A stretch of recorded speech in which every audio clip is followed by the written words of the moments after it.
Dahil sa mga teknolohiya ngayon ay mas malaki na ang tsansa na gumaling ang pasyente kahit nagiging malala ang kondisyon nito dahil sa leptospirosis.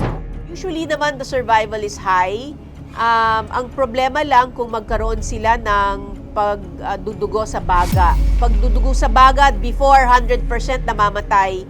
But now, dito sa NKTI, meron no kaming special na treatment. Ang tawag po is ECMO, ECMO. Alam po natin kapag nag-kidney failure, ang ginagawa po natin procedure ang dialysis para malinis natin yung dugo habang yung kidney may sakit, kailangan magbigay oras para ito makarecover sa leptospirosis. So, similarly, yung baga, ikokonekta natin yung pasyente sa isang makina, yung ECMO machine. Doon ho, nalalagyan ng oxygen ng dugo, tapos tinatanggalan ng carbon dioxide, yung dapat ginagawa ng baga. So, ginagawa yon outside the body. Tapos, pagbalik ng dugo sa loob ng katawan, meron ng enough oxygen.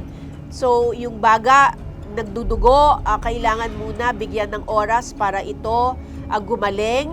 Tapos, bago natin i-disconnect dun sa makinang na yon. So, because of that, our survival became higher. Dati, 100% are dead. Ngayon, 80% are surviving. Kaya yung ibang ospital po, nagpapadala sila dito ng kanilang pasyente kapag sobrang malubha. Kasi meron kaming capacity to do that special treatment.